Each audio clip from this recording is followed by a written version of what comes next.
Public guardian Rajasthan देखने वाले दर्शकों का स्वागत है। बुलेटिन में सबसे पहली खबर, भाजपा कोर कमेटी की बैठक में 76 सीटों के नामों को लेकर होगी चर्चा। शुक्रवार शाम 6 बजे भाजपा कार्यालय पर होगी भाजपा कोर कमेटी की बैठक।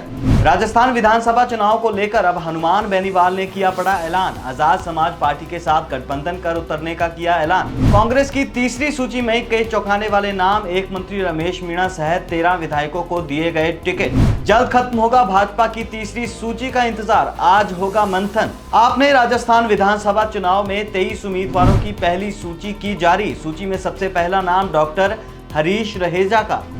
अब खबरें विस्तार के साथ। तो भाजपा कोर कमेटी की बैठक शुक्रवार शाम 6 बजे भाजपा कार्यालय पर होगी।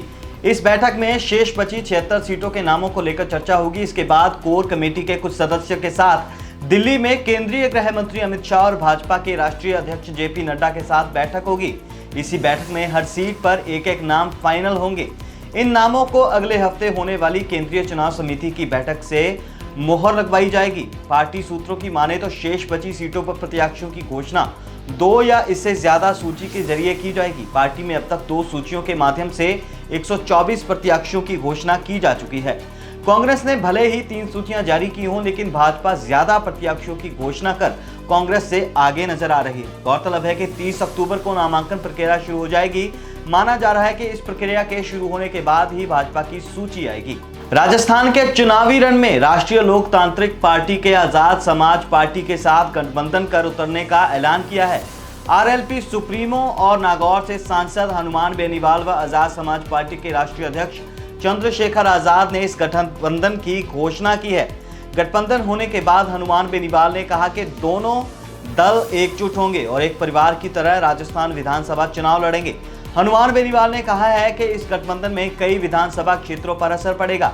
बेनीवाल ने कहा है कि जनहित के मुद्दों को लेकर हम राजस्थान की सभी 200 सीटों यानी कि 200 विधानसभा सीटों पर मिलकर चुनाव लड़ेंगे और भाजपा कांग्रेस को करारा जवाब देंगे। और क्या कहा हनुमान बेनीवाल ने, आइए देखते हैं।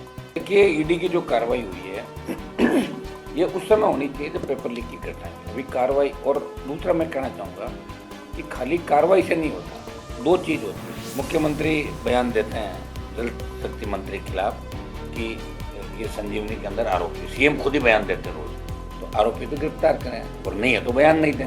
किसी की छवि धूमिल करना मकसद नहीं होना चाहिए। अगर प्रदेश के घर पे ईडी की कार्रवाई हुई और वो दोषी हैं तो उनकी गिरफ्तारी होनी चाहिए, और दोषी ने ईडी माफी मांगे कि गलती हो गई, बदनामी। चुनाव के समय किसी को राइट नहीं कि एजेंसियों का दुरुपयोग करें।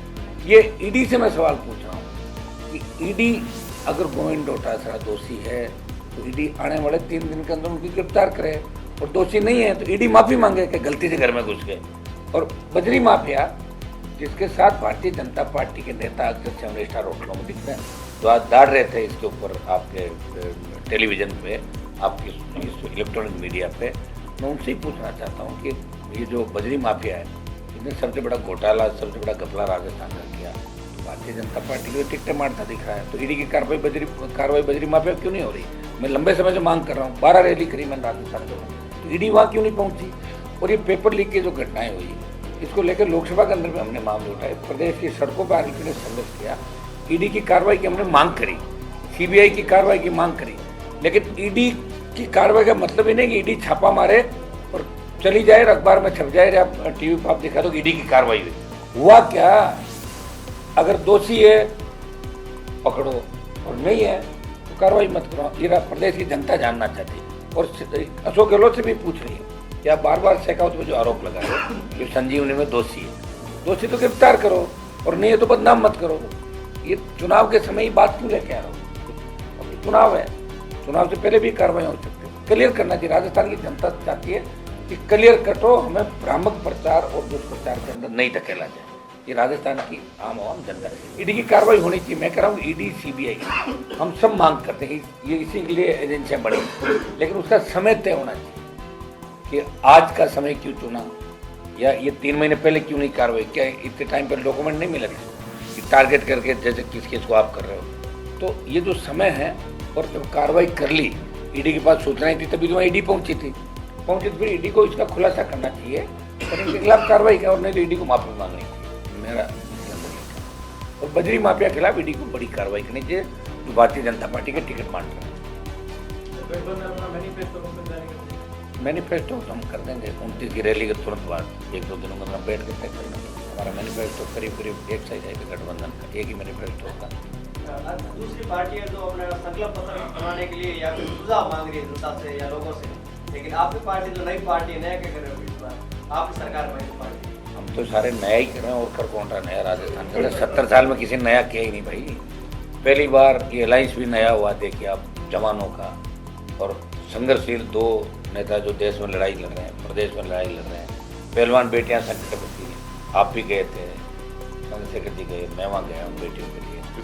किसान आंदोलन के अंदर हम दोनों थे, अग्निपथ के खिलाफ हम दोनों थे। प्रदेश की कई ऐसे दलितों पर अत्याचार हुए जहाँ आप भी आए, मैं भी गया, चाहे जालोर के अंदर मटकी का मामला हो, वहाँ ये भी गए, मैं भी गया। बहुत से किस्से हैं हमने मिलकर लड़ाई लड़ी और निश्चित रूप से टोल मुक्त राजस्थान, मुक्त बिजली की जो हमारी मिलकर हम सारा तय करें, जो हमारे मुद्दे हैं जिसको लेकर आरपी का गठन हुआ और जिसको लेकर आज़ाद पार्टी का गठन हुआ, हमारे वो मुद्दे जिनको लेकर पार्टियों का गठन हुआ, वो तो रहेंगे ही रहेंगे, वो तो हमारे घोषणा पत्र में रहेंगे। उसके अलावा हम बैठ के कहते पेपर लीक की घटनाएं नहीं हो, अपराध नहीं हो, बेमुक्त भ्रष्टाचार मुक्त, एसीबी को और मजबूत किया जाए, सशक्त लोकायुक्त को। हम चाहते हैं बेमुक्त भ्रष्टाचार मुक्त राजस्थान। और वोटों का बंटवारा नहीं, और निश्चित रूप से वोट का बंटवारा इस बार नहीं होगा। कांग्रेस और भारतीय जनता पार्टी के नेताओं की जैसे ही गठबंधन का ऐलान हुआ तो लग रहा है तबीयत खराब हो गई राजस्थान।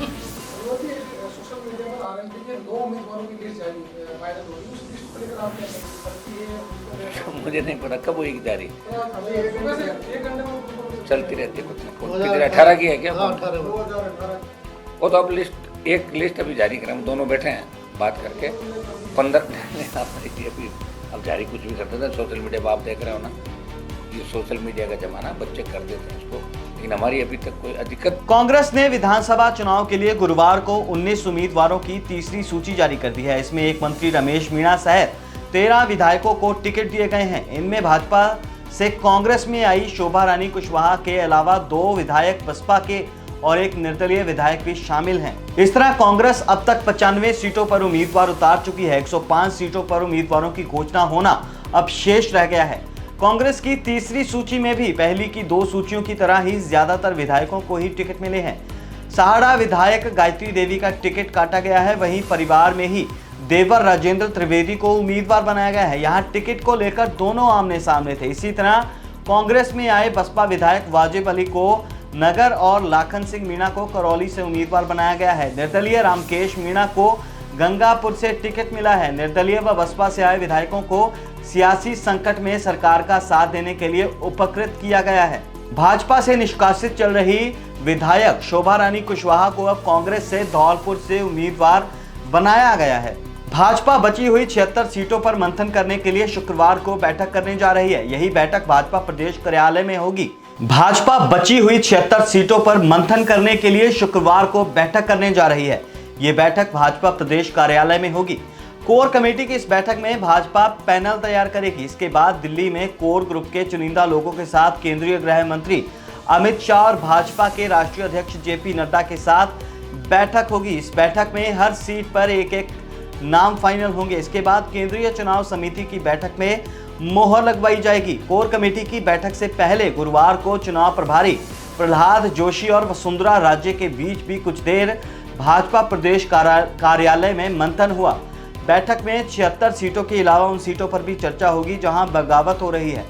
बगावत वाली सीटों को भी अलग अलग श्रेणी में बांटकर भाजपा काम करेगी। भाजपा 2-3 दिन में सूची जारी करने पर विचार कर रही है। जो सीटें घोषित हो चुकी हैं उन पर प्रत्याशियों को बदलना अब नामुमकिन है, विरोध चाहे जितना भी हो। सत्ताधारी कांग्रेस और मुख्य विपक्षी पार्टी भारतीय जनता पार्टी के बाद अब आम आदमी पार्टी ने गुरुवार को 23 उम्मीदवारों की लिस्ट जारी करके आगामी राजस्थान विधानसभा चुनावों के लिए अपनी तैयारियों में एक महत्वपूर्ण कदम उठाया है। सूची में सबसे पहला नाम डॉक्टर हरीश रहेजा का है, जिन्हें गंगानगर सीट से मैदान में उतारा गया है। गौरतलब है कि रहेजा का मुकाबला बीजेपी के जयदीप बेहानी से है, जिन्होंने कांग्रेस से टिकट नहीं मिलने के बाद 2018 का चुनाव निर्दलीय लड़ा था। भाजपा ने जहां 124 जबकि कांग्रेस ने 95 उम्मीदवारों को मैदान में उतारा है।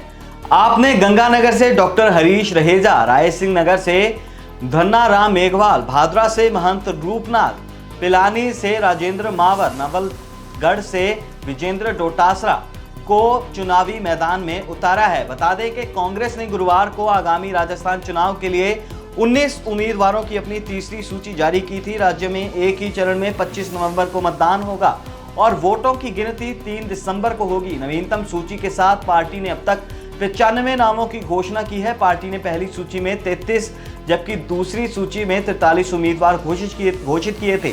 तीसरी सूची में एक मंत्री सहित 11 विधायकों को मैदान में उतारा गया है। फिलहाल बुलेटिन में इतना ही। राजस्थान से जुड़े तमाम